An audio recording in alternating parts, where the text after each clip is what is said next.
For those battling with addiction, environment is everything. Who and what you surround yourself with can make or break your sobriety. So can where you live. Yeah, so when the place that claims to be the best thing for your sobriety turns into the worst, who's there to protect you? Braden Ross reports. Any little thing can just be like a tick, a ticking time bomb. Sobriety is fragile. I was crying out for help, but I never would receive the right help. It was always in and out of jail. But this time, Monique Lemon is determined not to break. And after 30 days of inpatient treatment, she felt stronger than ever. I felt on top of the world, and I chose the sober living place because I wanted to get that trust within myself.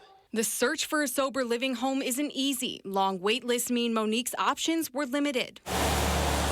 She landed on a spot in a house owned by a company called Sober Living in Madison, or SLIM.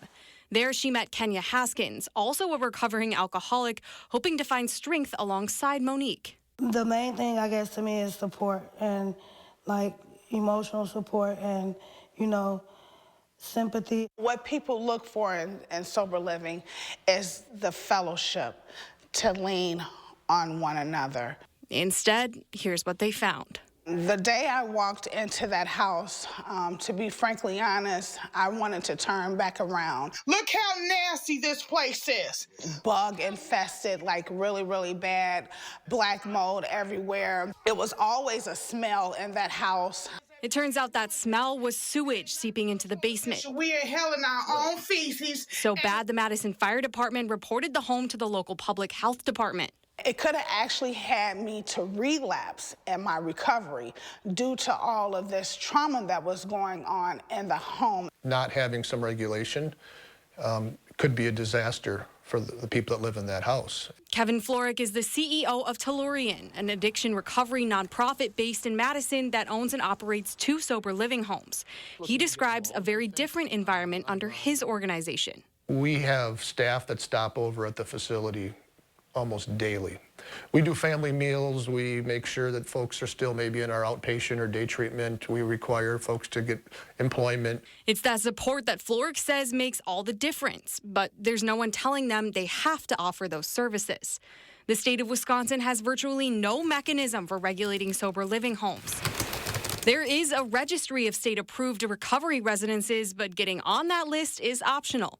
And there's nothing stopping landlords from marketing their homes as sober living to people like Monique and Kenya, who have nowhere else to turn. Meanwhile, those homes can turn a profit. It got down to it. It seemed like no one ever really cared,